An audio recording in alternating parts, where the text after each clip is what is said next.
हाय friend जय Jagannath welcome to my channel. बर्तमान मुझे मु पोखरी पाखे आज ब्लॉग टी स्टार्ट करवा बर्तमान पोखरी पाखु निश्चिंत भाव में ब्लॉग टी कंटिन्यू करेंगे शेष देखा चेष्टा करेंगे लाइक कमेंट शेयर करेंगे। चलतु आज ब्लॉग टी स्टार्ट करवा जेहेतु आज आम आउ एक पोखरी आज धरा जाऊँगी गोटे पुकुर धरा सरी आज सेकेंड पुकुरटा धरा जाऊँगी जेहेतु रनी मेटर माछ कटुँच माछ भी माने 100 दिन ही बढ़ी ना 100 दिन 30 ग्राम हवा कथा 100 दिन होती मात्र 16 ग्राम तेणुक से पुखरी रखिकी लाभ ना लस तेणुक से पुकुरटी धरदे। चलतु देखा बर्तमान कौन धरा जीव आसतु बर्तमान देखा 6 नंबर पुकुर जो माछ आज माने रनी मेटेरा कटि देखु एति माछ माने रनी मेटेरा आज कटि जहाँफल कि 4 किलो कि पाखापाखि हम आउ बर्तमान ये 6 नंबर पुकुरटा आमर आज धरा जेहेतु जेहेतु आम 4 नंबर पुकुरी धरा सर 6 नंबर पुकुरी माने पल्हा पाख पुकुरीटा आउे आमर 5 नंबर पुकुरी मझीटा अच्छी सी भी माने तादर रनी मेटेरियल माछ गोटे गोटे कटुंट चलतु तादर देखा रनी मेटेरियल माछ कौन कमी देखूँ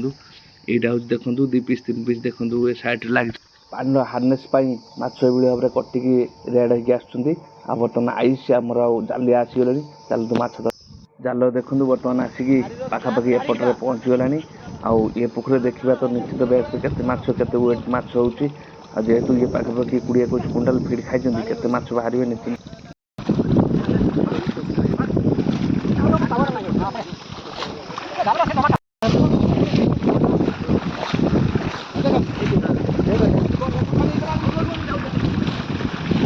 पड़ेगा सब यही असुविधा देखिए कौन मालूम कौन ना क्या तो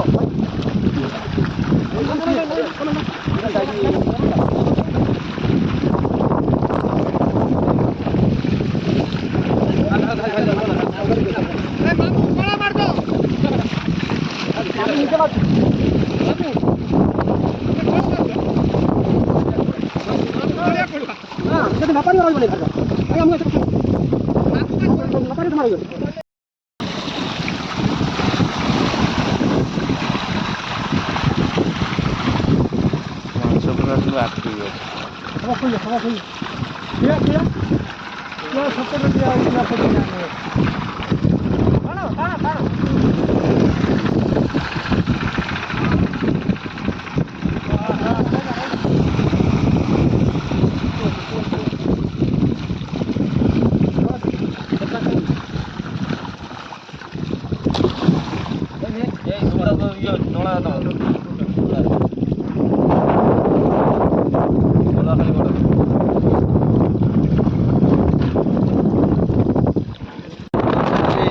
अभिमुखे कहीं आज आम एक पुकुरी धरागला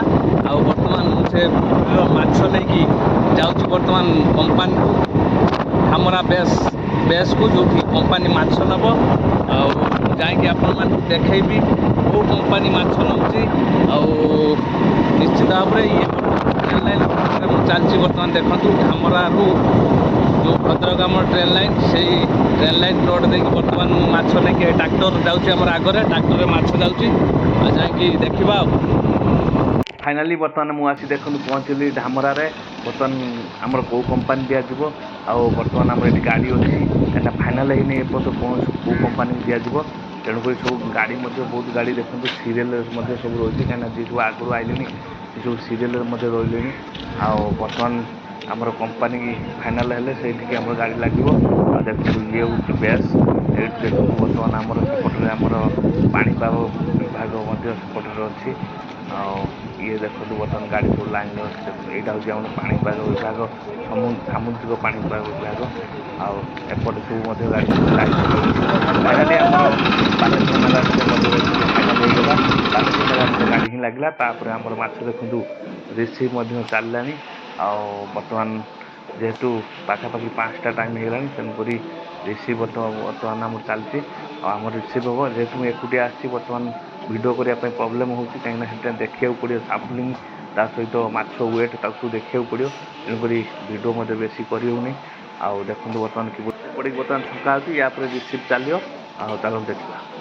फाइनाली बर्तमान रिसीव सरला मुझे पलि आसली माने धामरा ये जो आम समुद्र कूल आड़ को कहीं ये ସେ ମାନେ ଆସିକି ବୁଲିଲେ ଟିକେ ବହୁତ ଥଣ୍ଡା ଲାଗେ, କାହିଁକିନା ଯେହେତୁ ସମୁଦ୍ର କୂଳ ପାଖ ତେଣୁକରି ଥଣ୍ଡା ଲାଗେ। ଆଉ ବର୍ତ୍ତମାନ ମାଛ ତ ଆମର ରିସିଭ୍ ସରିଯାଇଛି। ଆଉ ଏ ପୋଖରୀର ଆମର ମାଛ ହେଲା ଯିଏକି ଆମର 58 କାଉଣ୍ଟ 17 ଗ୍ରାମ, ଆଉ ୱେଟ୍ ମଧ୍ୟ ଆମର ହେଲା 17 କୁଇଣ୍ଟାଲ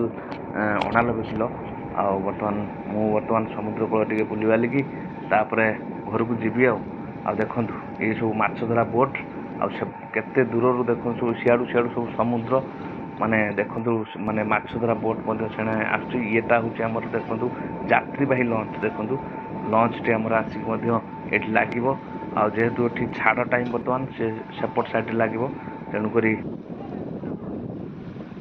ମୁଁ ବର୍ତ୍ତମାନ ଆସିକି ପହଞ୍ଚିଯାଇଛି ପୋଖରୀ ପାଖରେ। ଆଉ ଏଇ ଯେଉଁ 6 ନମ୍ବରକୁ ଧରା ହେଲା ତା ଦେହରେ ଆମେ ଚେକିଂ କରିବା ପାଇଁ ମାଛ କେତେ ଭଳିଆ ରହିଲେ, ତେଣୁକରି ଜାଲ ସହିତ ପକେଇଲୁ ମାନେ ଚେକିଂ କରିବା ପାଇଁ ମାଛ। ଦେଖନ୍ତୁ ଜାଲ ସହିତ ଉଠିଲା ବେଳକୁ ଦେଖନ୍ତୁ ମାଛ ମଧ୍ୟ ମାନେ ଏଇଟା ମୁଁ 30 ମାଛ ଗୋଟେ ଛାପାରେ ଆସୁଛନ୍ତି। ପରଦିନ ପାଖାପାଖି 20-30 କିଲୋ ମାଛ ଯାହା ହବ ମାନେ ରହିଛି, ଜାଲ ପରଦିନ ଫାଲ ଗଳିକି 7-8ଟା ସାଇଡ଼ରେ ଛାଡ଼ିଦେଇଥିଲି ଗଳିକି ନା ଏମିତି ରହିଛି। ଆଉ ଏଇଠି ଯେଉଁ ରଖିଥିଲେ ସେ ବ୍ଲଗ୍ଟି କଣ୍ଟିନ୍ୟୁ କରନ୍ତୁ, ଆଉ ନେକ୍ସଟ ବ୍ଲଗ୍କୁ ଅପେକ୍ଷା କରନ୍ତୁ, ଆଉ ନିଶ୍ଚିତ ଭାବରେ ସବସ୍କ୍ରାଇବ୍ ଖାସ୍ କରି କରନ୍ତୁ।